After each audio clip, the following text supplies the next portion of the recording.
We are live from City Hall Chamber.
All right.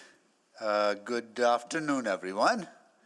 I would like to call this meeting to order and acknowledge that at this time, I would like to acknowledge that we meet on the traditional land of Treaty 6 territory and acknowledge the diverse indigenous peoples whose ancestors' footsteps have marked this territory for centuries, such as Cree, Dene, Sotu, Blackfoot, Nakota Sioux, as well as Métis and Inuit, and now settlers from around the world. I will do a roll call of council members. Councillor Wright. Good afternoon. Councillor Knack. Good afternoon. Councillor Principe. Hello. Councillor Stevenson. Good afternoon. Councillor Paquette. Good afternoon. Councillor Dang. Good afternoon. Councillor Hamilton. Good afternoon. Councillor Rutherford. Hello. Councillor Salvador. Good afternoon. Councillor Cartmel. Good afternoon. Councillor Rice. Good afternoon. And Councillor Jans. Good afternoon. All right, adoption of the agenda. Councillor Hamilton, you have the summary changes? No, that's a request to speak will come later on. Okay, adoption of the agenda, Councillor Hamilton. Can you move that, please? Yeah, I'll move adoption of today's agenda for January 25th, 2023. Thank you so much. Need a Second. second by Councillor Rutherford. Please vote.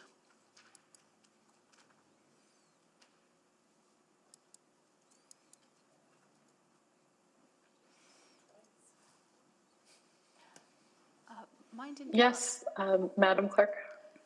I am also a yes, Councillor Stevenson. Thank you, Councillor Hamilton. Thank you, Councillor Stevenson. We're just waiting for Councillor Cartmel. Yes for me. Thank you. We have all the votes. Display the votes, please. That is carried. Any protocol items? Not yet. I think there'll be some students joining us a little later on. We'll stop the proceeding then. Select items for debate. There's only one item to be selected, so someone select that. Councillor Stevenson. I'll select item 5.1. Okay, all right. That is good. Nothing to vote on, remaining items, right? A request to speak. We do have a request to speak, but as the process is that we don't hear from members of the public at council meetings, so I would suggest that we don't break from that tradition, right? So, okay. All right, so we will not be doing that. Request for specific time on the agenda, none. Vote on bylaws not selected for debate, none. Reports to be dealt with at a different meeting, none. Request to reschedule reports, none. We are going into our first item, which is 5.1, first update to operating budget amendment 112, verbal report.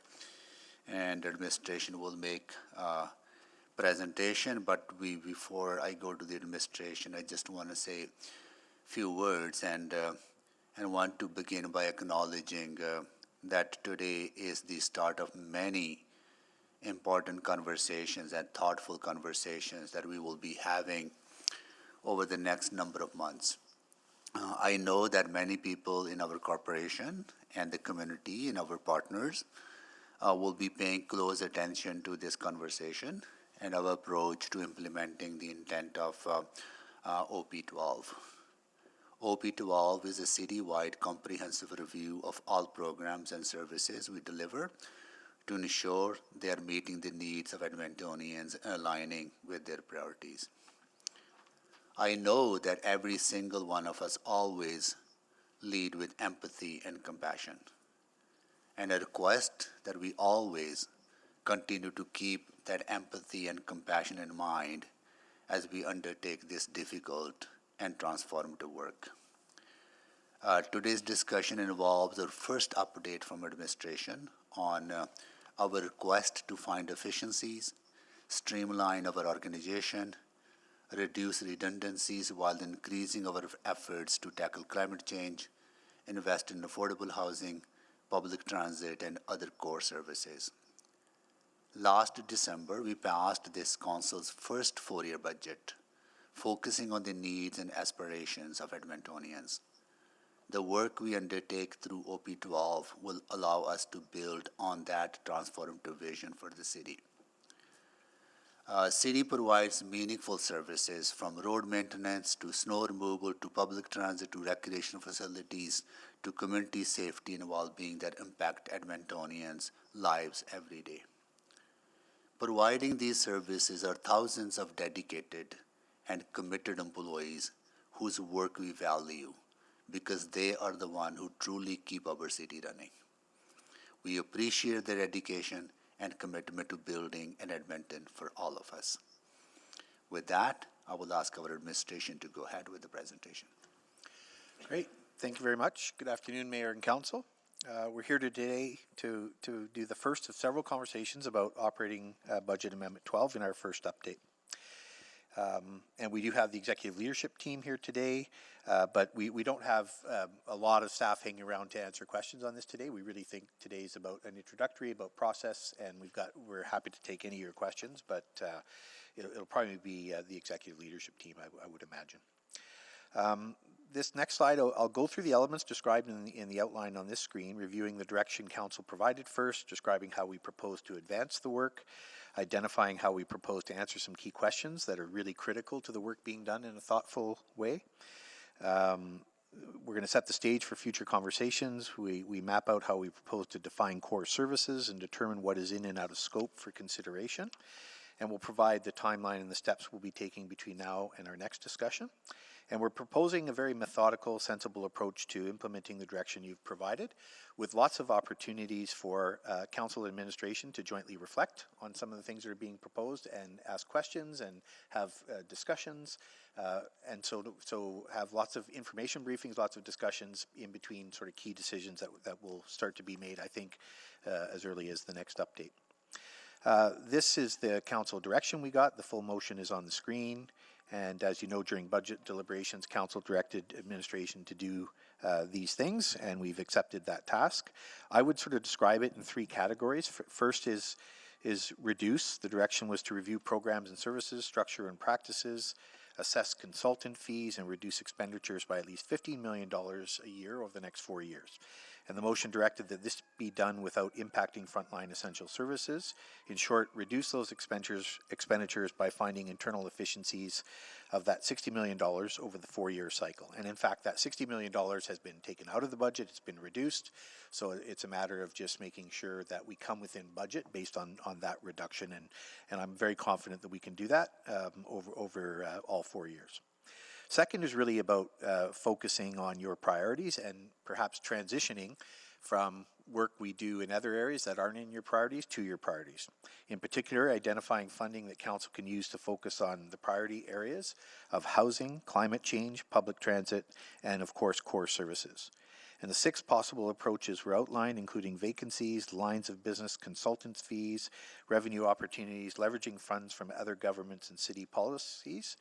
And the impact of this work is that $240 million over the 4-year cycle of the budget could be used for your priorities and be provided and recommended for your consideration to put onto your priorities. And then third critical in this direction was, providing monthly updates. And we really like this approach of coming every month with a discussion as opposed to going away for 6 months and coming back with some big decisions. It gives us an opportunity to better understand and inquire about where we want to go. And I think it's good for the public too, because they get to see the process as it happens. So in short, we're looking to reduce, reallocate, and report, and the challenge is accepted, and we will do this work in a thoughtful way, but we're also excited about moving ahead with it. I think this next slide is really about framing the work, and we wanted to put some of these assumptions in an early presentation. I think they make sense, but essentially we're talking about what are some of the constraints. So first, we would propose to ensure that the city will continue to meet its obligations under the Municipal Government Act, and namely will continue providing services which are required of any municipality based on the Act, and will meet our planning and reporting obligations. Now, I would say this is a constraint in that we will follow the Act, but that does not mean we won't bring forward recommendations to advocate for changing the Act if it's something that could result in a savings for the city. And we've talked about it many times before about, for festivals and traffic control, for example, we don't have a choice of who gets to do that work, but because of legislation. But if that legislation were to be reconsidered, we might be able to change and reduce. So we'll abide by, we will follow the Act, but that won't stop us from presenting potential options to consider changing the Act and submitting those to the other orders of government. Second, we expect that we'll comply with all the other important legislation like Occupational Health and Safety Act and the Emergency Management Act, which we discussed a bit this morning. Third, we expect that we honor the collective agreements we have in place with our union partners. And I recently expressed that we would do this in a meeting with a coalition of civic unions, at which most of the presidents were in attendance just last week. So, you know, we're going to honor that commitment of our collective agreements for sure. And the fourth is that we would expect that you would want us to honor the debt financing obligations that are associated with the budget decisions you made in December. And so we wouldn't bring forward recommendations that would, you know, start to change our debt payments, because those are constrained based on the capital decisions that you made as part of budget. And so we'll continue to make those payments and consider that a constraint. And of course, we'll continue to operate as a trusted, reliable city builder, and we'll follow the rules and we'll pay our bills. Now, in terms of listening, we recognize that the work of changing budgets affects city staff, it affects community partners, and it affects all Edmontonians. So this is why we'll be involving them along the way as we explore ideas and make decisions. It's also why we're acknowledging that how we do the work is just as important as what we do. And perhaps we will adopt formal principles as well. Or perhaps we'll approach this work by following our cultural commitments of being safe, helpful, accountable, integrated, and excellent, which is some of what I put in some communications to our all staff. The city has a mechanism for inviting employee ideas called Idea Lab, and we'll encourage participation in that process, and we'll revisit ideas which have already been put forward as well in the past.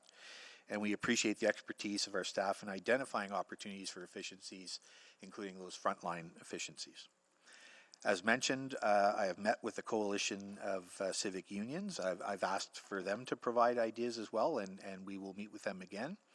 And I've asked for them to provide some of their early ideas as early as 3 February, and we have one submission that we received this week already from one of the unions, so really appreciate that thoughtful approach as well. We'll also develop a mechanism for councillors to submit their own ideas to administration, likely through some sort of a portal where you can submit that. We would then do some analysis on it, have conversations with you about those ideas to better frame, but we want to hear those ideas from councillors, many of which are coming from your constituents as well. So we also know that other organizations have undertaken similar initiatives. The City of Calgary and the University of Alberta have both gone through very similar experiences in reducing and transitioning spending, and they have been very helpful and generous in sharing their recent experiences, their insights, and so we've gone through some of their reports. We've got them coming to speak with some of our leadership folks to talk about that experience, and I'm sure there's others who will be willing to do that as well. We really want to honor the many conversations that have already taken place with Edmontonians, most recently during budget research and public hearings, about what is most important. A lot of insight was gathered, and in particular, the over 200 folks who spoke at budget time had a lot of very interesting things to say, and we'll be looking and reflecting on what they said to us as well. This next slide really talks about how we're going to do the work, or the work plan. And we've divided the work of implementing this council direction into 7 streams. And this approach will help us advance many different conversations across the city and allow us to implement decisions as they're made. So I'll just go through each of these streams to provide a bit of an explanation. Stream 1 is review past work. As we discussed during the budget, there have been many previous projects to identify efficiencies. We'll review that work with a clear eye on whether elements can be brought forward again based on this new motion from council and the new context we find ourselves in. We'll not ask you to revisit decisions you've made very recently, but we will pick up where others have left off. Perhaps there are elements from a priority-based budgeting or a previous program and service review that this council may want to consider to implement this direction. We're going to look at audit recommendations, staff suggestions, and all those things could be put back on the table. And I think the advantage of Stream 1 is that there's been a lot of work done, and we don't want to waste that work, and we don't want to redo that work needlessly. Stream 2 is to review the organizational structure. So I've already started meeting with deputy city managers to review the organizational structure of their departments, and we'll look into the things like the number of layers and the level of resourcing and what the people are doing in terms of how that matches with council priorities, including frontline and including core services. and just challenging ourselves in our organizational structure. That's going to take some time to do, but we have started that process off just in the last couple of weeks. And it'll be an iterative process, and there'll be opportunities for council, I think, to reflect on some of what we're thinking about there. As always, when we look at the organizational structure, we're looking to have the right people at the right level doing the most important work based on the priorities that you've assigned us. Stream 3. The third stream of work involves reviewing current programming and answering some really key questions that we think are important. First is efficiencies. We'll look for efficiencies, whether it's service levels, automation, or other ways. This is a real opportunity to put our culture of continuous improvement to work. And I would say even when we identify core services and non-core services, I think we can ask about efficiencies in both categories. Something could be a core service, but still may require some efficiencies to improve how we deliver and improve our use of taxpaying dollars. Transition, we're going to look at how each area's current work is aligned with the priorities of the organization and council, and maybe there are lines of business that should come back to you for consideration. Procedural obstacles, we're going to examine whether there are policies, council or administration policies that somehow limit some of these ideas. These policies would have been introduced with a goal in mind, but now that may be creating cost escalation, and we're in a different context perhaps than when that specific policy was determined. And internally, there may be some operating procedures that are in the way, and some internal housekeeping is in order as part of this process. And as in the original motion, we'll consider revenue streams. This could be areas that should be charging or charging more for their services. As directed, we'll also identify opportunities to reallocate funds that will leverage support from other orders of government, and particularly what funding agreements can we get in that leverage the most dollars from different orders of government. And again, as directed, we'll identify whether there are new service areas into which the city should move and consider that. Stream 4 is a very important task to define core services. As a first step, I've asked Legal Services to develop a list of services which are legally required under the Municipal Government Act, the Occupational Health and Safety Act, the Labor Relations Code, and any other legislation that determines our work as a service provider and a corporate entity. And we will meet our legal obligations, so many of those services will likely be identified as core. We've worked on a table, we'll probably send it to council in a week or so, that sort of really dives into each pieces of the legislation and how that matches with the work the city does. And we've just got a couple more tweaks to do, but it's quite an interesting table to read through because there are things that you would think are defined in legislation, from a common sense perspective, but they aren't always there, which means they may be in a category of we should still do them because they make sense. As a second step, we'll propose the additional components that would define core. These elements will be an important part of your future deliberations, and I will speak to how we might do this and some of the key questions that I think it might be wise for all of us to consider over the coming weeks. Stream 5 is confirming the scope. In a related stream, we're going to confirm the scope, and again, this will require your input. For example, is council's expectation that this budget direction applies to administration, which directly reports to us? Do we talk about agencies, boards, and commissions and other entities? That's a conversation we'll have to have on scope, and I think that's one we can have relatively quickly in the coming, probably even as close as the next update. To ensure that we fully consider our perspectives, we've added Stream 6. I would also like to meet with each of you to discuss your ideas to generate the $240 million for transition to the priority areas in particular. I'm not as worried about the $60 million because I think I'll find that through administrative efficiencies, and I will find that in a way that does not result in you getting a lot of complaints from constituents. But I think the $240 million is really where I would ask that I'll need council's help in sort of coming up with those ideas for things that we can transition. I've met with, I think, about 7 councillors already, and I'm hoping to meet with those who I have not met in the coming days, just to talk a bit about this at the front end. And we're likely going to set an input for you on this using a portal method, not unlike quite frankly, the Ideas Lab, but one that would be specifically for councillors and your offices to submit ideas that you have generated. And then stream 7, within administration, I'll be introducing measures to restrain expenditures. And we're going to do this very thoughtfully, but the kinds of things like travel and hosting will be considered as they're related to key activities. I'm going to start a process where we look at and manage vacant positions and manage them carefully to make sure it aligns with the direction in the motion. And recruitments will be carefully considered, and only those which are mission critical will proceed. This is not a hiring freeze. I want to be clear. It's a restraint mechanism. It'll be a very thoughtful one, and it's one that will not see a slowing down of hiring in those frontline key service delivery positions, because they will not be subject to the same kind of questions that others might be subject to. So these 7 streams of work are getting underway. We've already started. Some are within our delegated authority, and some will require frequent and deliberate guidance from council. I wanted to show this next slide because when we first started working on the streams, I think we had 4 to begin with. But by going through this slide presentation here and sort of cross-referencing the key elements of the motion and the 7 streams, we ended up deciding we needed to add more streams as a result of this analysis. So to confirm, we're taking a thoughtful approach on this. The motion included a number of elements, which you see on the left-hand side of the slide. And the way we're going to action each element is identified here through the 7 streams of work that we will do and that I just explained.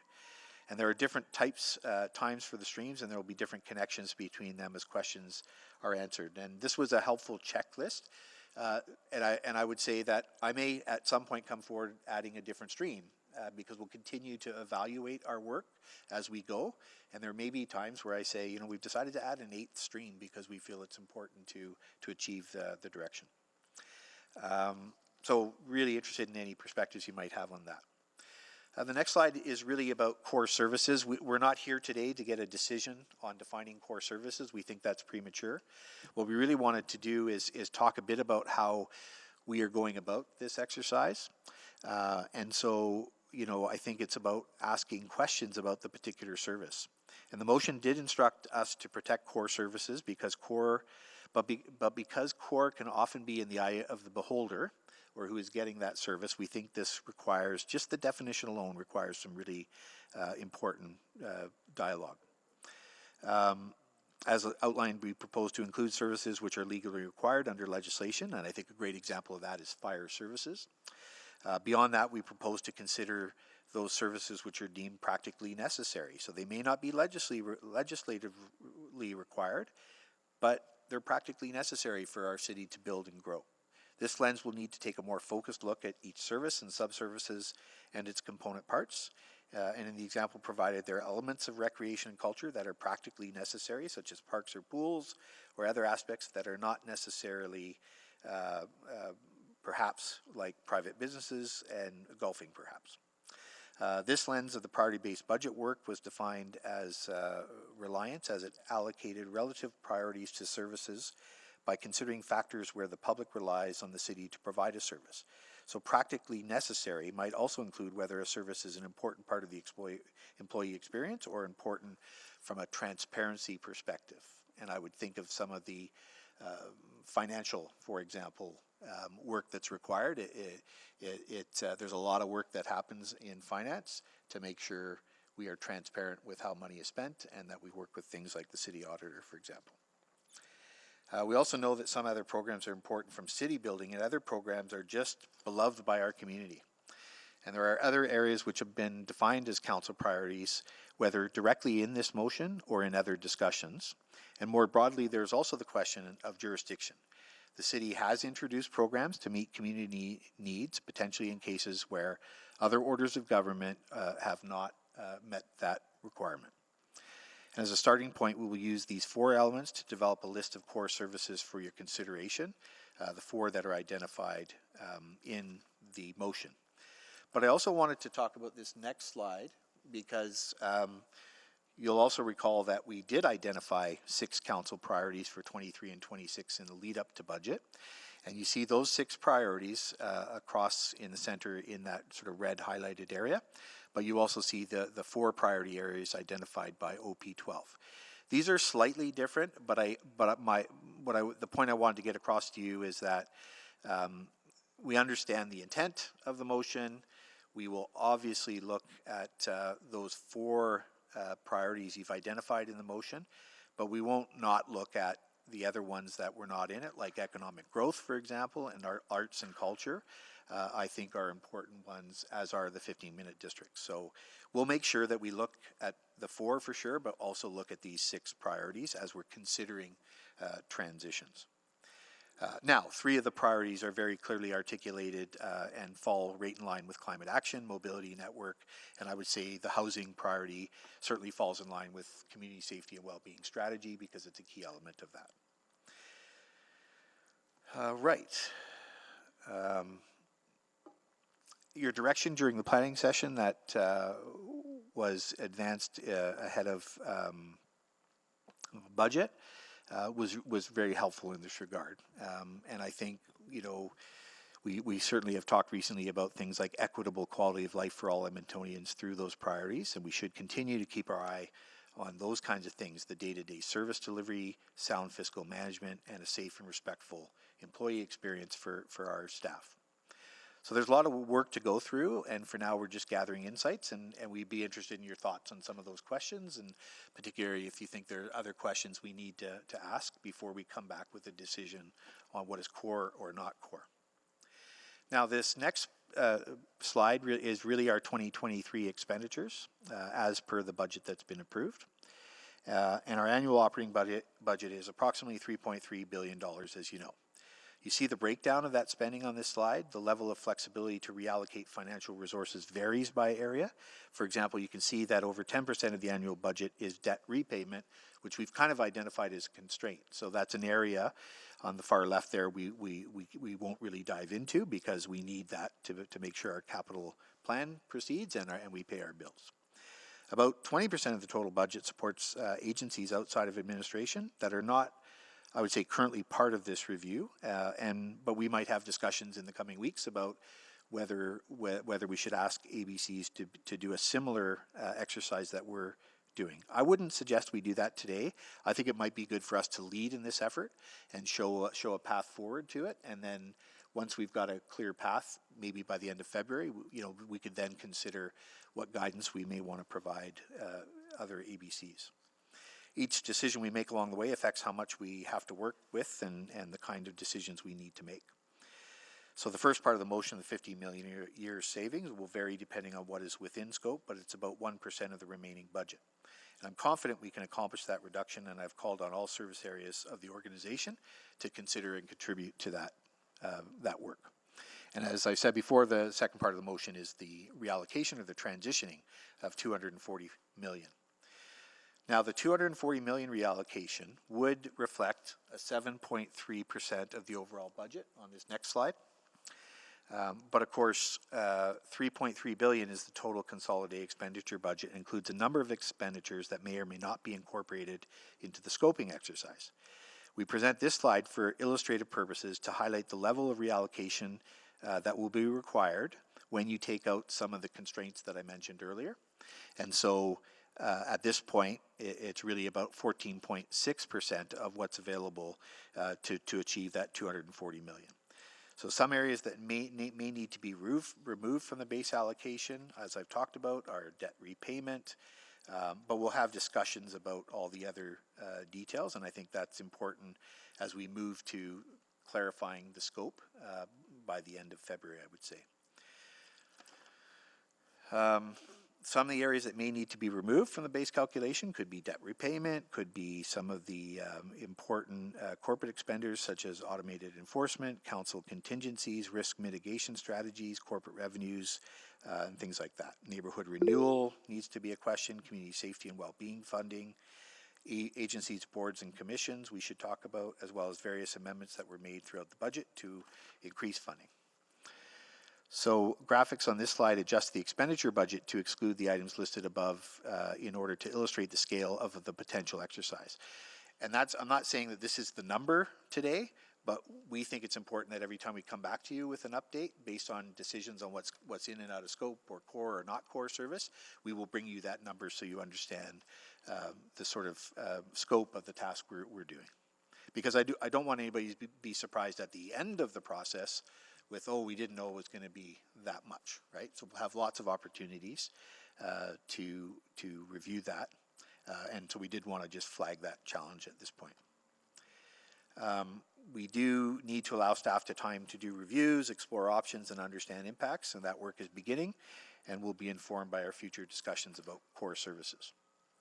Now, outlined on this next slide are some key conversations I'd expect we might be having in today and perhaps in the weeks ahead. For today, I think a confirmation of scope ahead of additional work on core services and a review of the policies that may be adding costs and are worth reviewing. You may determine that some policy objectives are worth the additional costs and others may need revisiting. For example, some of our construction and procurement policies were developed with environmental and social goals in mind. These sometimes add costs, and it's worth reviewing and validating those as we have experiences. And of course, we're going to have more and more experiences with those as we move forward. By March, we expect to be able to action items to move us toward the 15 million reduction target for certainly for the first year. I do, however, want to reassure you that we're not going to wait until March to act, and we are making some actions already in the last couple of weeks on those. The other thing I wanted to point out in this slide is that I really think it's important that we develop a rhythm as administration and council where we come to you 1 month in this first month of January with essentially an information briefing where we're not asking you to make a bunch of big decisions, but we're providing some initial thoughts, some paths open for reflection and feedback. We have opportunities to have discussions about it. And then we would come back in the second month, February, with some decisions on some things we introduced this month for consideration. And so we think if we can create that cycle, we think it would be a better collaborative cycle for all of us so that we can reflect on some of the things we've heard rather than be asking you to make a hard decision every time we come each month. And I think, we'll see how that plays out. But for example, in February, I would see us being at a point where we could probably put forward a decision for you to define core services. We could talk about a list of policies that will be reviewed and update. And I think we could also start to introduce some of the new exciting ideas that are starting to emerge as a result of already of this review. We thought we would like to finish this presentation with just a list of questions that or discussion you may want to have. The first element is scope. Are you comfortable ratifying our approach that agencies, boards, and commissions are or are not included, but we can decide that in February. This motion did not direct it, so we have not proceeded along that path. And I think for now, my advice would be let's just start with us for now, model the way a bit, and then we can consider at a future, not too distant, but at a future discussion about what we would like to ask them to do. A second element is core services. As noted earlier, we're working through some mechanisms for determining what they are and what is core, what's not. Elements we would propose are legally required, practically necessary, a council-identified priority, and then within municipal jurisdiction. We would propose to discuss those elements in more detail at the next monthly update and see if we can get a defined decision on that. A third element is avoiding repetition. We're proposing that if you allocated resources in the most recent budget in a very deliberate way, or if you recently directed a specific cost-cutting measure to be halted, we will continue to follow that direction. And we would not propose to bring back those very recent decisions right back at you in a month. We feel that those decisions still stand. There may be one or two that we may want to bring forward at a certain point. And conversely, maybe in some of the councillor-generated ideas, you may ask us to revisit a decision that you recently made. But I don't want to sort of rehash the entire budget in the first couple of months. A fourth element is how you would like future meetings on this matter to proceed. We're here in council chambers today. I definitely intend to keep as much of these meetings in the public, but we will follow FOIP legislation, and if there will be times where we need to have private discussions based on different impacts of the decisions we may be putting in front of you. We can continue to present this work as part of a regularly scheduled council meeting with the standard procedures for questions and voting. We could arrange for a more informal working council meeting in the Heritage Room with select sections of the procedures waived, or we could accommodate other direction you might have, and you may want to take different approaches to those meetings depending on what the agenda is for those meetings. The fifth and final element is about the role which you see council taking in this process. We've proposed a mechanism for you to share your ideas, what you've heard from constituents, both through an online mechanism and in meetings. Separately, we've proposed that you will make decisions about the $240 million, mostly in reallocations, as different streams of work proceed to ensure that funds are indeed being moved to your focus area priorities. So you really control those decisions, of course, in the $240 million with transition. So these are just some thoughts that we thought would be helpful to discuss today in general, or debate or ask questions about. And that concludes our process introduction. We're confident that we have the task. We have a process identified for proceeding with this task. We're going to have very difficult conversations, I'm sure, along the way. But I think staying on this kind of a process will really help. And I really do see us doing this together as team admin and team council, and having the opportunity to reflect back and forth based on what we hear from you, and to get this done. So thank you very much for your time, and we're happy to take any questions. Okay. Well, thank you so much, Andre. Really appreciate all the information that you have provided, and you know, we just went through the holiday season and Christmas break and New Year's break, and you were here with all this detailed work plan already in place. Seems like you've been working over the holiday seasons along with your team, and also thank you for engaging with some of the stakeholders earlier on in this. This discussion really speaks to the commitment and the recognition of the importance of this work on you and on your team as well. So thank you so much for that. And I'll open up for questions from colleagues. Councillor Stevenson, you exempted this, so go ahead, please. That's right. Well, thank you. Thank you so much for the overview. I think overall it's really, really positive. I think that the iterative process that you've set out will be really productive, and I'm excited for that. I think in terms of the scope, I believe, and maybe I'll look to Clerks Solares, sorry, I always get that wrong. Okay, we are doing a review right now of our agency boards and commissions, is that correct? We are doing a review of the advisory committees and ad hoc. So I just want to mention Right, that just because it's fairly scoped in, but yes. Yeah, so I think absolutely sort of keeping ABCs out of this current scope, I think that's something we can continue to explore, but it makes sense to me for now. You know, I really appreciated the comment around removing procedural obstacles. I think that's a message I hope is really clear to city staff, which is that I think having been a member of administration myself, that there's a lot of internal red tape and processes that can reduce the meaningfulness of people's work while also using up a lot of resources. So really pleased that that's going to be a focus, and I think that there will be a lot of positive suggestions coming from there.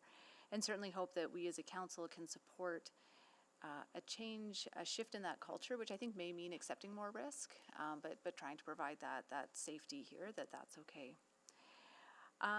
Maybe two specific questions in terms of scope. I think you alluded to some of this, but I do think that there's sort of a wish list of the non-monetary asks that we may have of other orders of government. So, you know, automated license plate for our parking enforcement, the moratorium on traffic enforcement.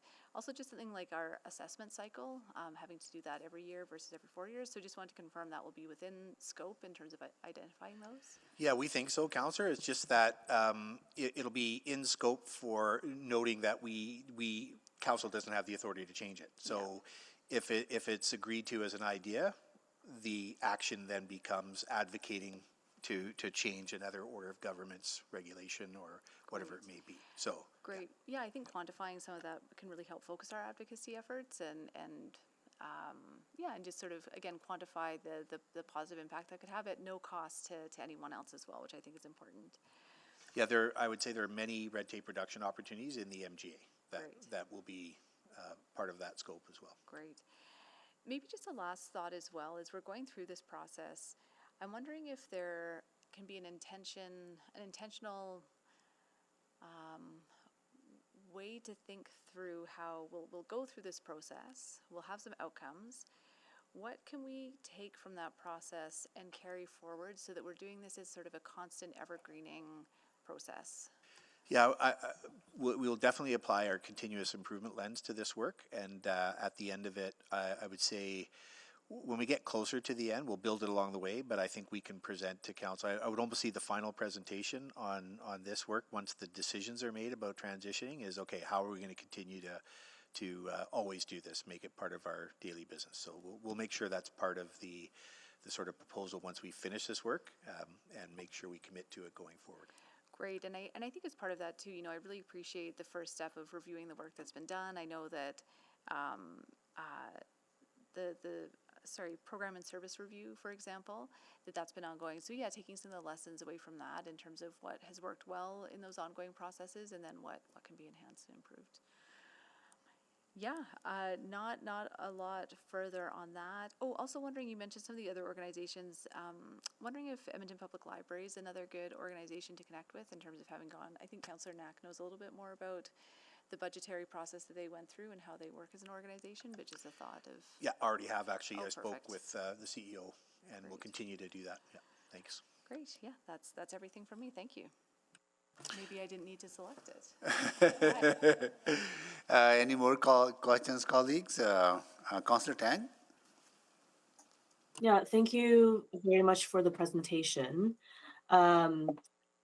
I guess just, just to follow up on that question about other organizations, I know that you will be doing lots of these conversations on an ongoing basis, but preliminarily, I'm wondering what's a typical timeline for, organizations to go through such a transformational exercise? That's a good. I think it's two-ish years is what I've seen with what I'm thinking of. University of Alberta had to recently do this. We I don't want to speak for them obviously, but from start to finish with communications and clarity and of course it really does depend on which things we end up transitioning and some of the constraints that come to play, but. I don't think we'll have this done and dusted in this fiscal year, but I think we'll be well on our way in this fiscal year. I would see us definitely getting to sort of at least a completion of the decisions in year 2 so that we can sort of have it all implemented by year 4. But I don't think I can guarantee that, Councillor, because some of it depends on the decisions you make, right?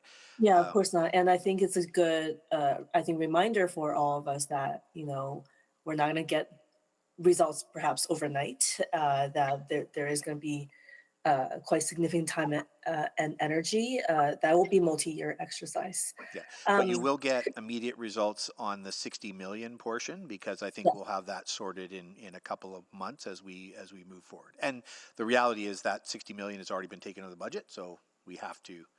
That's a must-do, 15 million per year, and we'll do that. That's right.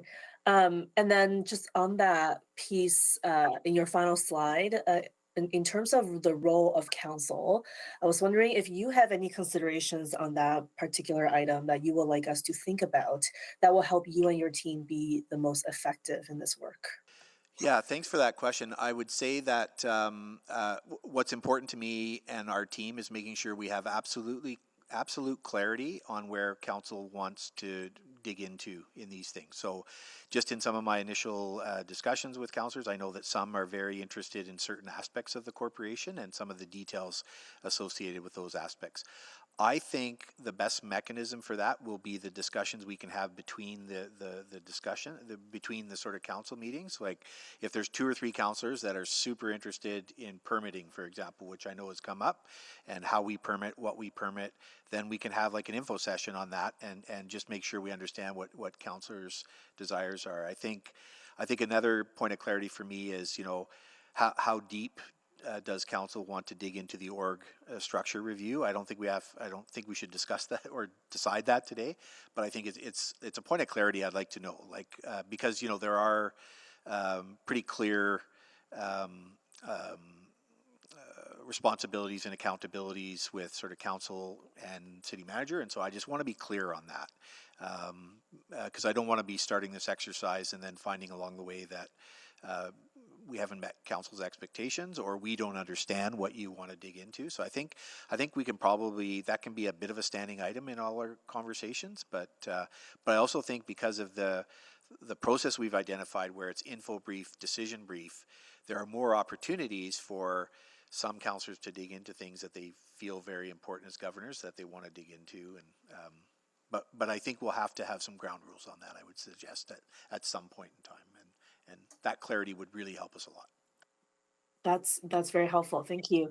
I guess finally, just so I can kind of envision, maybe in a couple of years, like what the outcome could look like. So are we talking about and on the 240 million piece too, that perhaps will it look like each department will have its recommendations on areas that align with council priorities and all those streams of work? I would see us bringing that together jointly, and we will obviously explain which department it is and what the impacts on people are going to be. But yeah, we'll show that. I think the other thing that might help in terms of understanding the process is that what's really good about operating Amendment 12 is when people ask me, when are you starting the budget process for the fall of 23? I said, we're starting it today with OP 12, because right. When you make a decision about transitioning, any decision you make on transitioning the 240 million this year, we can't execute on that decision until you make a fall budget amendment. Right. So what we would see is, as you make decisions for us in OP 12 briefings, and you decide, okay, we found 40 million, we wanted to use it for this, then I will bring that 40 million as a funded package in the fall budget, because you've made the decision, and we'll have much greater clarity on what should be funded versus unfunded. So, we're starting budget process today, I would say, and the decisions you make along the way, we would bring forward in a big package in the fall budget to say, okay, here's all the OP 12 guidance you gave us this year. Here's what we need from a budget decision in the fall budget of 23. Got it. Great. I'm out of time. Thank you. Thank you, Councillor Tang. And I would like to welcome students from Landrum School, grade 6, with their teacher, Miss Andrews, and they are from Ward Papasteo, right? Yeah, there you go. It's Councillor Jans. He's your ward representative. Thank you so much for joining us. Are you having fun? I know you're debating about something, right? What are your topic of discussion?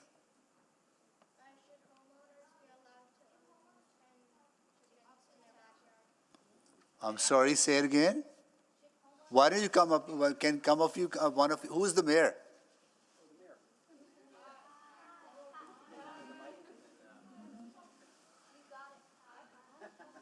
Come up to that the podium there, and introduce yourself as well. Oh, sit aside. Sit aside, city manager. We were talking. What's your name first? Kai Cripps. Mayor Cripps? Yeah, Mayor Cripps. Okay. We were debating on if there should be allowed up to 10 if homeowners should be allowed to have up to 10 backyard chickens. I think we do allow some, right? Ms. McCabe? Yes, we do. How many we allow now? 10 as of now. No, I'd have to check. There you go. Well, let us know if you change your mind. Like if you want us to change our direction, right? Let us know. And wish you all the best for your deliberation. Okay. All right. Thank you so much for joining us. Yeah. Thank you. Okay. Right on. We're back on OP 12. Councillor Knack.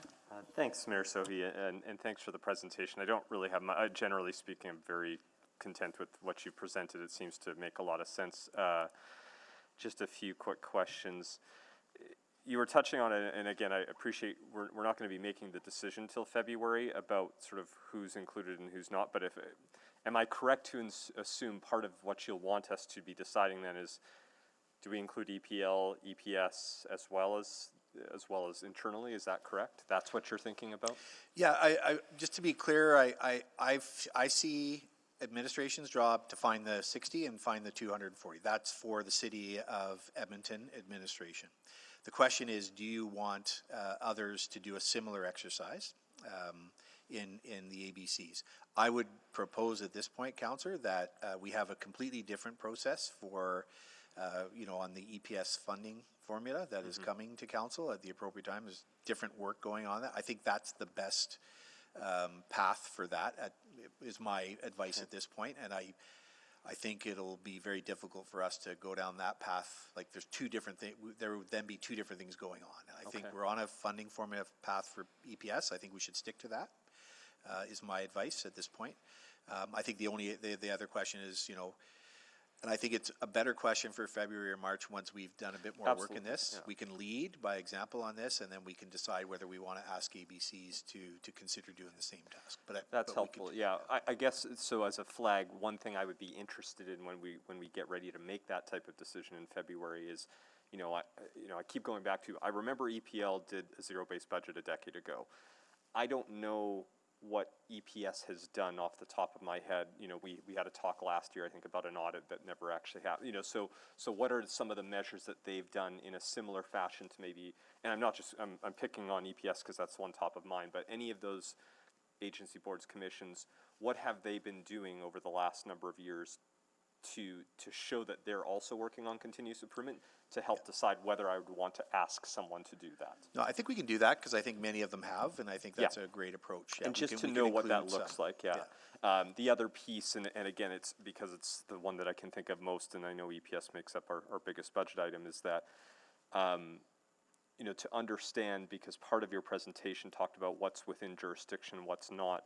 And, so for example, and it's been a really big success for EPS, which is where they've had EPS partnered with mental health workers, but not technically their jurisdiction, not technically our jurisdiction. So how much are groups like them, and EPL for that matter, who hire social workers, how much are all of us sort of extended into other areas that would be responsibility of the province, just to help understand what does that dollar amount look like? Because we might not be able to change it, but if we could also then showcase that to the province, that here's how much we're spending, that could help change the conversation a bit too. Yeah, absolutely. That's one of the things we're going to bring back. I would say not necessarily for February, but if not in March, I think we'll be ready to do that, because we do want to examine what the cost, because the reality is, if there's a bunch of money that's being spent on things that are another order of government, then that is going to be on the potential list for $240 million.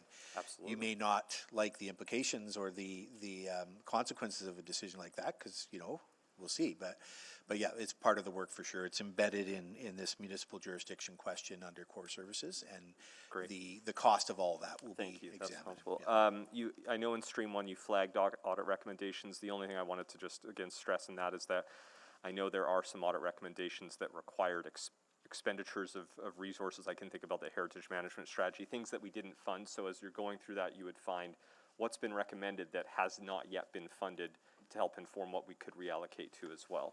Correct. Okay, thank you. And I just take the opportunity if I can, because it sometimes costs money to save money. Absolutely. And we would identify that with all the solutions that we bring forward, the cost of doing that. I think that's pretty much it. In terms of, maybe the last piece is you touched a bit on what the meetings might look like. And again, I think your point earlier is that there will be different meetings throughout the year.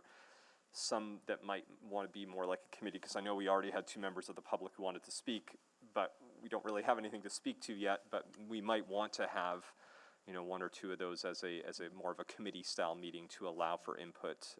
But it has to. I probably don't want to do that every time either, because that could be not the most constructive process. So that would just be some other feedback I'd offer. So. Yeah, and I would say that that's why it's so important that we reflect on. We had over 200 speakers at budget, and what they said in December is still relevant today. And so we think there's been a good part of that process that has happened already and we'll include in this consideration. I'll defer to council if they, want to change that process, but at this point, I wouldn't envisage just yet a time where that might happen at this point. Thank you. Thank you, Councillor Knack. Councillor Rice. Thank you, Mayor Sohi. So I would like to start say and thank you so much and our city manager and provided this presentation in such short time after the budget discussion and in December, even not 1 month yet. I think, just 1 month, just 1 month, and with this comprehensive and work plan and how we implement this OP12. I do have the follow-up few questions. The first one is about, so it's clear to me, yes, we know what the output and we're looking for based on the review, the work will be done. Specifically for $60 million is very clear. How about the $240 million? So that is a separate and work will be done, or is a part of the 7 streams you are referring to?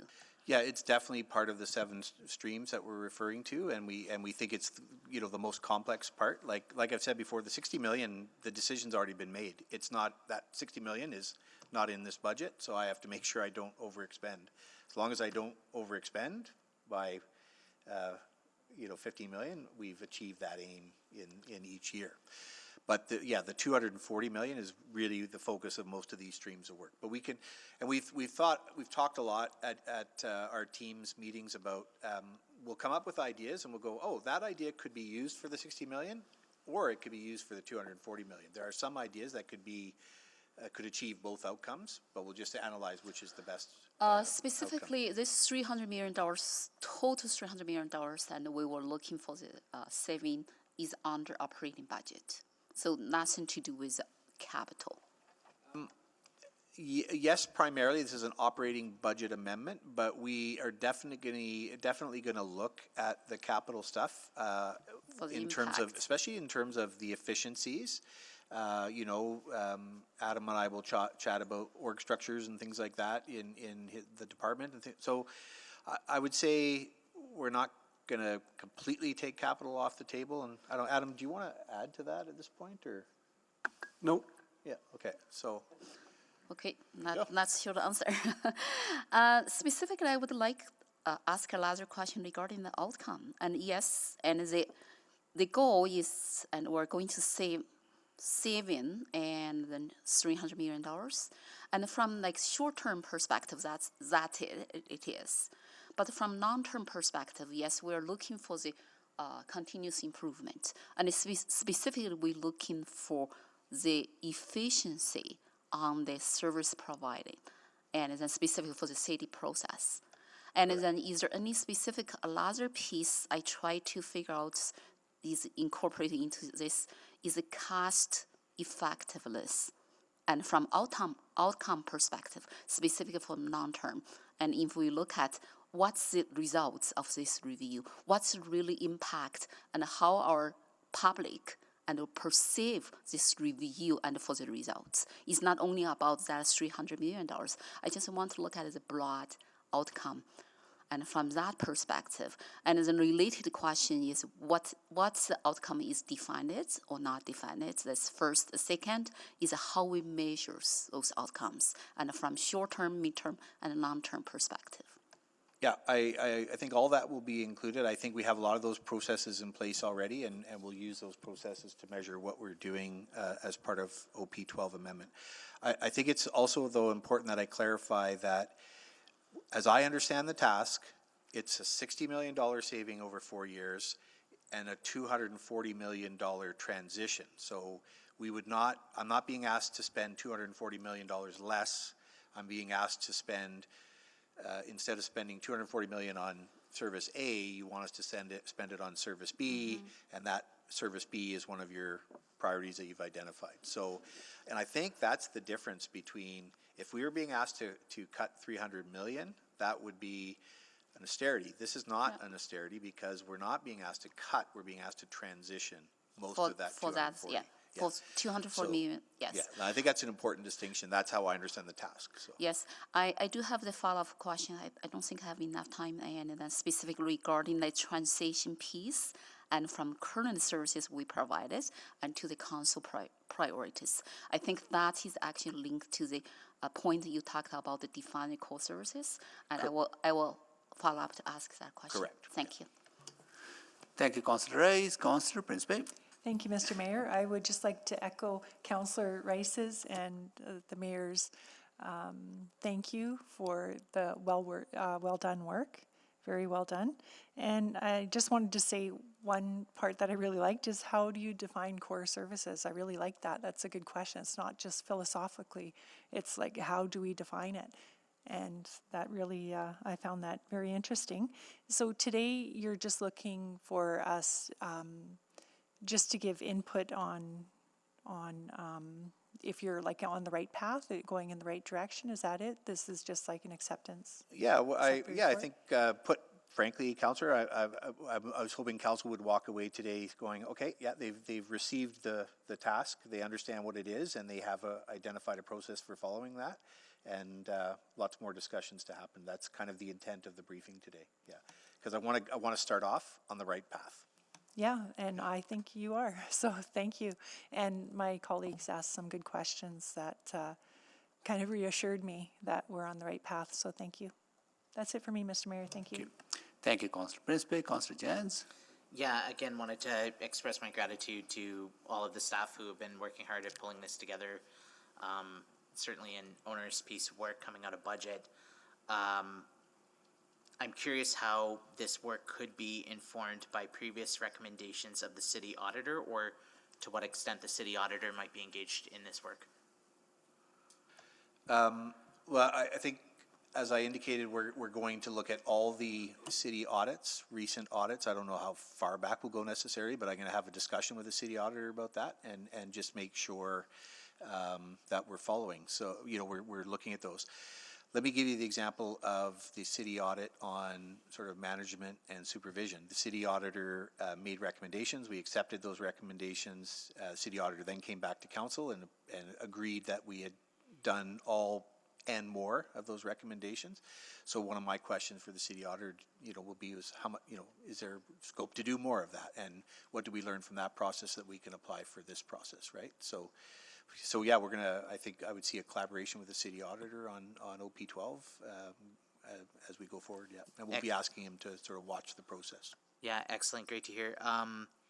I would echo the feedback of others suggesting that I realize it's not on the table right now, but just the importance of including the agency boards and commissions in this. Obviously the police are the largest area of the city budget, but also in addition to the ABCs, I'd also put those entities of which we are sole shareholders. So that could be EPCOR, that could be HomeEd, that could be any other organization. I think it's important for morale reasons and others that if we're asking city admin to go through this process, that they know that every other area that council shows leadership in is also going to be going through a similar conversation. So I think at some point it's important that we ask, say, EPCOR or others to lead a similar process like this because of what's being undertaken here. So I know because we often benchmark against each other. The other piece, I really like the idea around the why, how we, when we're asking people to suggest ideas, and so your city staff or others, I think that's really, really important. I'm just wondering how we could potentially close the loop, though, with them of the rejected ideas, if we reject them, why. So, say, for instance, somebody suggests that we do something, for whatever reason we can't. I think it's really important that we communicate why we can't, and I'm just wondering if the admin has thoughts on that, too. Yeah, the answer is yes, we absolutely should, and we do. I actually find the city manager's employee advisory team helpful for that, because when we get ideas from city employees, we sometimes run it by that advisory team, and they also help us communicate the why. They can be very helpful in communicating why a decision was or was not accepted in some ways. So I feel very importantly that closing that loop is important. And I believe we do that now, but we'll continue to strive, if there are misses there. Yeah, no, that's great. And building out, I think, some of these frequently asked questions that we as counselors can share with community leagues and others as we get, I've said before, almost every single week or every second week, I get a question about the remand center and whether it can be repurposed. Well, that's not even our asset, but having those frequent responses would be great. And if I could just add, please, Councillor, very yeah. quickly, that you may have seen, I did communicate to all staff at the end of budget on OP12 particularly, and my intent is every time we come to council, I will send another, a day or two after, I will send another update to all staff so that they can follow along and see the process, and of course some of them will watch as well, right? So they're going to be listening, and they should be, and that's helpful, right? Yeah, and then finally, I think Councillor Knack and others talked about this, about where the province may have a logjam right now on, say, automated enforcement. We've talked about photo radar or noise radar, or even around parking technology. There's certain things right now that are just red tape that needs to be reduced by the province. If the province fixes the logjam, how will that be counted against this exercise, or will that be just an additional bonus? Well, I would like to include some Yeah. things in the 240 million, because I think that's part of my path to do, or our path to do that. So I think I would count it within the 240 million if we can. So, for example, if we can get a red tape reduction in an act that requires us to spend less money to support traffic control for festivals, well, that saves us money. That would be included in the 240 million, and then council can decide how they want to use that money for different things. Mm-hmm. No, excellent. Yeah, no, again, my gratitude, and I really think we'll be a much, there's a lot of positivity that can come out of this too, so thank you so much. Thank you, Councillor Jens. Councillor Salvador? Yeah, thanks so much. And I would also just echo my gratitude for the work that's already gone into this. I think it's a really strong process, sets us off in a good direction, and gives me confidence that we can work through this challenging task. I did just want to make sure I'm clear. So yeah, recognizing that it's not about cutting the 240 million, it's about reallocating those dollars in a different way that's in better alignment with council's identified priorities. I guess trying to place myself several months in the future here, I would anticipate a fairly intensive budget process in the fall, knowing that we can't make actual adjustments along the way. What is that going to look like? Is administration going to come forward with sort of those recommendations for how to reallocate leading up into the fall, based on the iterative process that we're about to go through? What I would say, Councillor, is that we're not going to wait to bring up ideas for the 240 million. Once we've done enough work and we feel confident that it's a viable option, I would say we'll bring it forward to council. So you might see lots of different ideas. It won't be one meeting. What I want to do is, if we're ready to transition some stuff, we'll say, hey, we've got these early ideas. We think they're sound. We think you can make the decision on that so that we could implement it in the fall budget. And, Stacey's team will be doing a calculation of where we are in the 60 million and where we are in the 240 million. And much like a fundraising effort, we will sort of match ourselves and make sure we're hitting the right progress.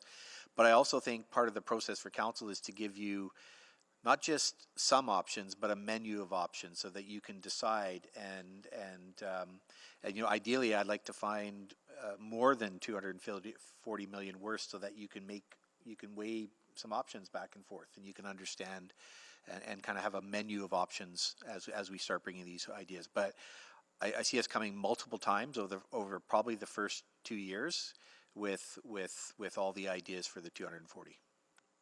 Okay, yeah, that's helpful, and I guess fully expected ideas to be sort of flowing throughout, but the actual actioning of those dollars would not, and maybe I'm wrong, but would that not have to happen at one of the adjustments? It's not like we can just transition those dollars at any point, correct? Yeah, I think what helps us with the interim decisions from council at these monthly meetings is that then we can proceed with confidence in the fall with a budget, knowing that you've already agreed essentially to reallocating something. So I would then come forward and it would be part of the funded package, right?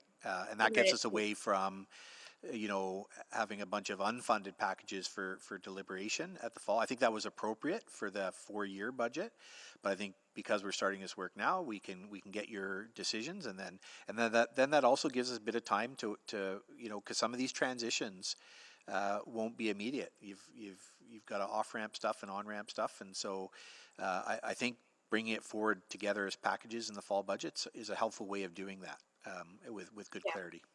Yeah, I agree. Okay, that's great. And just one final piece on that. So I'm just hoping, I guess, as we go through this process, if ideas are going to be sort of presented throughout, funded packages are going to be put forward, will we get an opportunity to sort of take that step back and say, okay, great, we've identified that we can reallocate towards housing and climate, and we still have public transit and core services as those other priorities that council's identified. Will we get to step back and make sure that we're allocating appropriately across those priorities? You know what I mean? Yeah, absolutely, and I think we'll be able to provide some analysis on that, and in terms of what a certain allocation in a certain priority, what is the impact you get from that. I think that'll take some time to do, but that I think is important. So when we come with ideas, I would say us having a running tally of the 240, but also having a running tally of your council identified priorities and how much we're putting into each one of those. Okay, excellent. That's perfect. That's the only question I had. Thank you so much. Thank you, Councillor Salvador. Councillor Rutherford. Yes, thank you. As we've been talking, I just had a question that popped into my head. In this process that we're doing, how do we avoid parallel processes that are creating potentially mixed messages? So I'm thinking about things that are coming to committees right now that maybe have been motions from 2022 that direct a certain work in one direction, and sort of it's an update. This is the information, what we're planning to do. And I think about the dogs in open spaces and the pop-ups and all of that stuff as an example of that. And I felt the tension in that meeting acutely between, we have a lot that we want to do in terms of public washrooms, in terms of dog parks, in terms of other enhancements to park spaces, and we haven't had this comprehensive conversation about open spaces as a whole. So I just wanted your thoughts, Mr. Corbold, on how do we make sure these aren't two parallel processes and there's interconnectedness? Yeah, it's certainly something we're looking at. I think what we need to do as administration is do a bit of analysis on all the pending motions that we're working on, and just sort of ask ourselves, okay, is this, because I've actually looked at some of them make sense to continue on a parallel route, and then the end result of that will input into OP12, and others I would say, I think it might be better if we do this as part of OP12 and maybe stop the parallel process. So I think it's not a all or nothing, is what I've sensed as I looked at a couple of those examples. But I think we're prepared to sort of review all that work.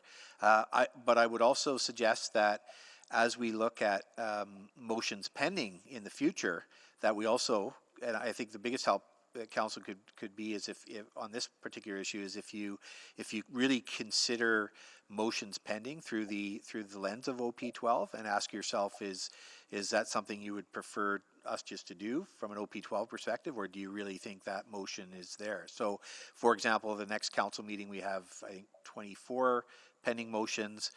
I think we have to ask ourselves how many of those are aligned with council's priorities that have been identified in budget, and the 6, I would say, the total ones. And it's not to say that if a motion is not there, there's still day-to-day business that motions are required. But I think just understanding that the motions that council votes on, that's what drives a lot of our work. And so I think I would just ask that we can have collaborative conversations about, does a certain motion help or not help with OP12? And I think that's a fair question to ask as we go ahead forward. Yeah, and again, it's not only does it help or not help, it's, I don't undervalue the example of like the dogs in open spaces and the commitment to that. It's just, I think about the same conversation that came up before budget and wanting to make sure that we'd had the public hearing before we started allocating any kind of real funding to those external organizations. And we had that conversation about procedural fairness. And I worry that if some things that are motions from 2022 are starting to come back to committees, then we'll have that decision in isolation rather than a holistic picture of all of the things that we want to prioritize that are also important. Yeah, no, I would agree. It's a concern. So I think as we bring those motions and those reports to council, I think we have to do what we can from an administration perspective to try to put a lens on that in relation, because with OP12 out there, I think the whole context is a little different, and then also ask council to do the same as we debate these things. But I think it's a good flag, and we'll help do that. Perfect. Thank you. Appreciate it. That's all my questions, Mr. Mayor. Thank you, Councillor Rutherford. Councillor Cartmel, can you take the chair, please? I have the chair. Thank you.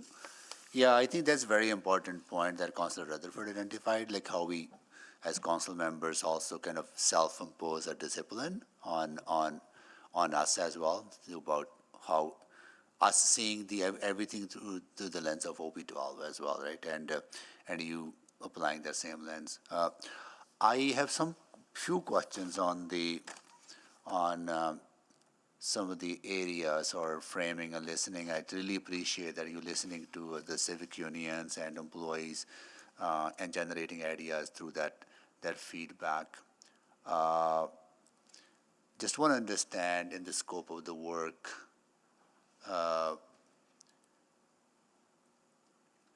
say for example, you have two branches within the city responsible for kind of same work, but in a different, for example, garbage collection, not waste collection, say emptying garbage bins, right? So you may have parks, you may have transportation, right? But those are the ideas you're going to look at, right, internally.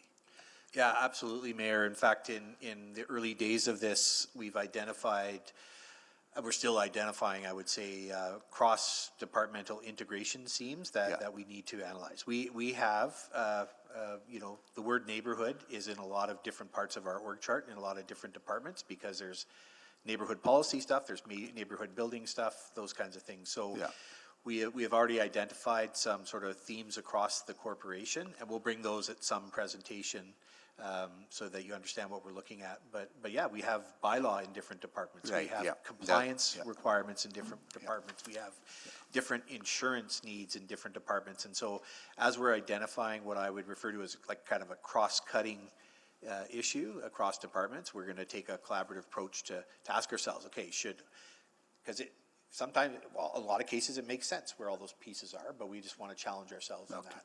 I think that's why it's so important that we have our union partners continue to engage with us on this conversation as well, right? Because I'm glad they're here listening to this conversation as well, right? Because without them, will this task probably be very difficult to achieve, right? So we appreciate them being part of this, right? I really like that idea of kind of identifying how much we could save through red tape reduction that is imposed by other orders of government that we have to abide by, and also how much resources we're actually expanding on some of the things that are not within the city's responsibilities. I think that'll be a good conversation for us to have, as part of the advocacy, but also as part of the engagement with Edmontonians, because there's not really a lack of clarity on number of things that people expect us to fund, but they're not really our area of responsibility.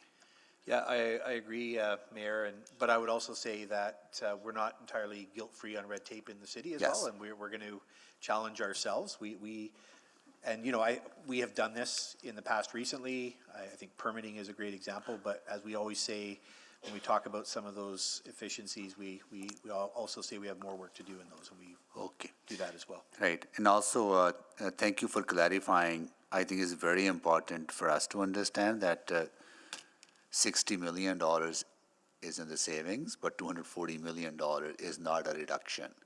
It is a reallocation or transitioning from one area to the new priorities. I think so. Very important for employees everyone to listen as well, that this is about it's not about austerity. This is more about realigning and to the new priorities. That's our understanding of the task, for sure. Okay. The council involvement, so the whatever method that we generate ideas, they will be in a kind of one place that everybody get to see those ideas, right? And once council members are comfortable sharing that, like how would that process work? Say if I have an idea, can I put that into some portal, and then everybody gets to see that what that idea is? Yeah, that's our thinking. Is let's set up a portal. Let's put it in there. Let's give us some time to do some analysis on that portal. Okay. And that would be similar to budget amendments. I think what would be very dissimilar to budget amendments is I don't think as part of this it's going to be helpful if we once those ideas are in the portal, that councillors have to formally table them as a motion. Okay.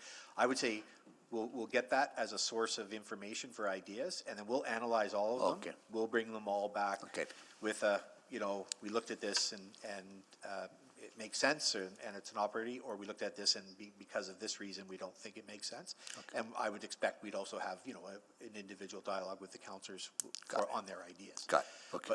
But I think the portal will be good to get all the ideas into one place so we can all share them and look at them and talk about them and think about them.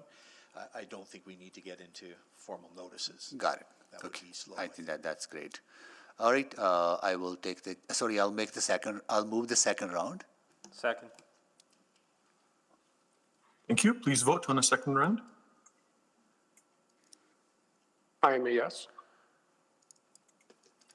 Thank you, Councillor Paquette.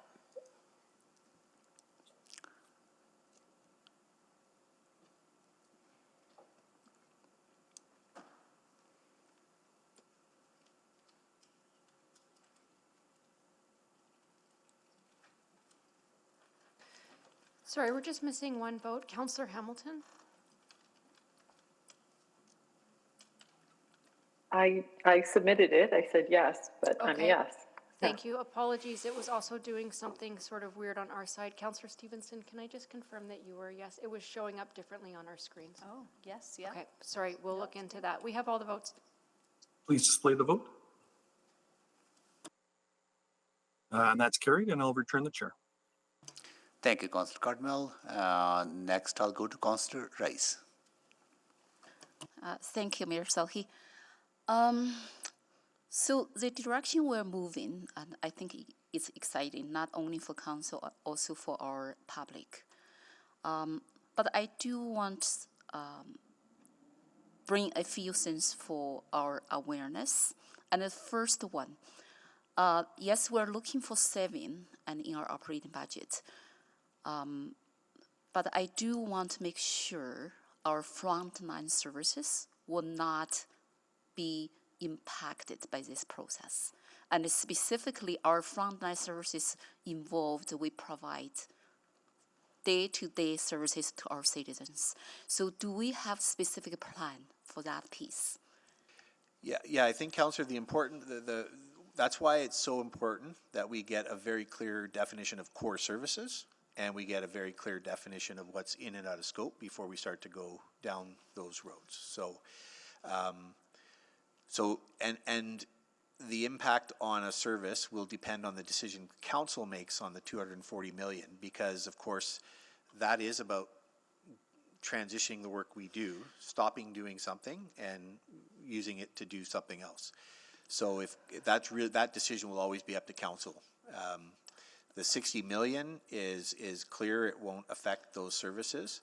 But if council decides as part of the 240 million that they want to stop providing a service that's not a council priority, that would have an impact on that service. But we won't be bringing those kind of recommendations forward if we're very clear in February on what core and what's in and out of scope. So I understand right now it's still in the early stage, and to define a specific approach or methodology or how we do this review. But I do want to put that guideline principle, and then we want to make sure, and even though this review process is going on, we want to make sure the frontline services and we are the capacity for us to provide the day-to-day service will not be impacted.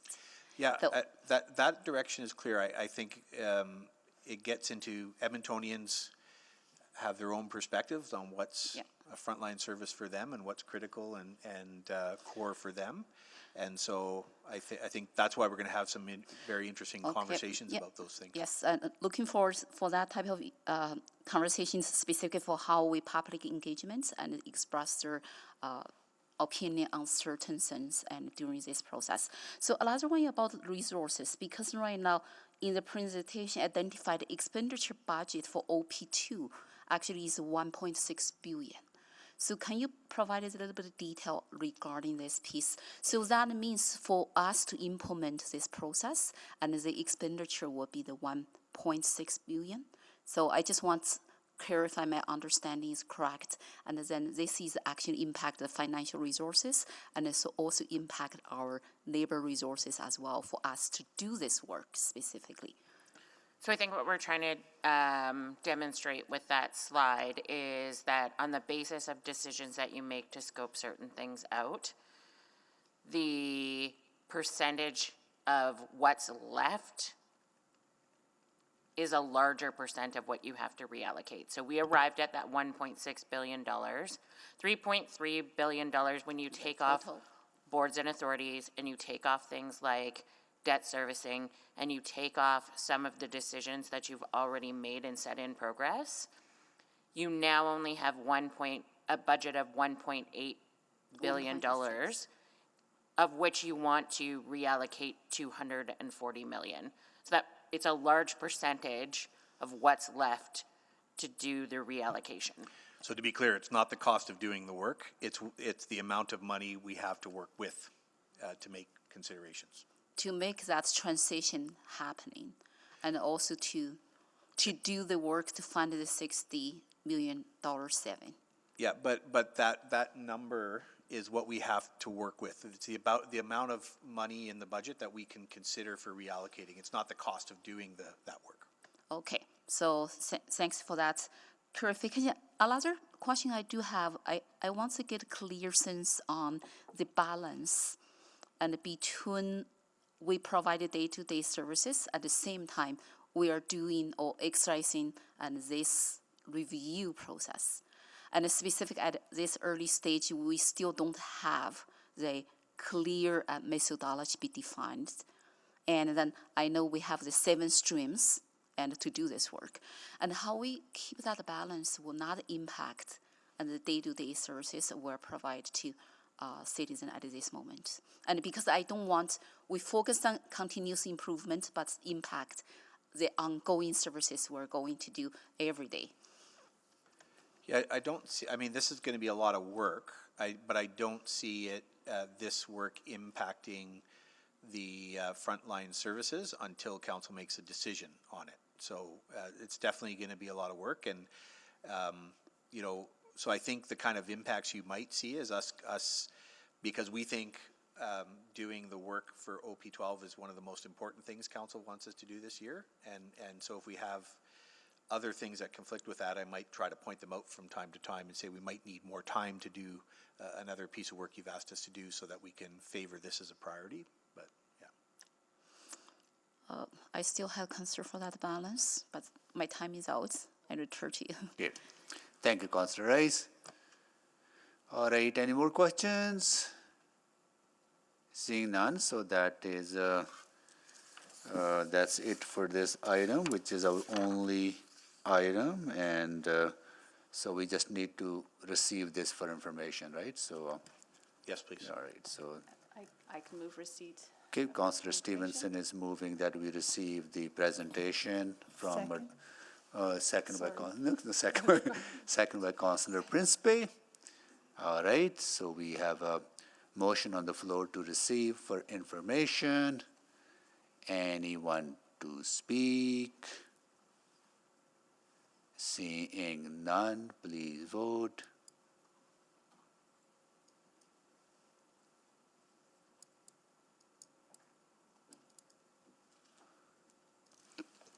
We have all the votes. Display the votes, please. That is carried. We don't have any bylaws, no private reports, no motions pending. Any notice of motions or motions without customary notice? No, seeing none. We are adjourned at 3:04.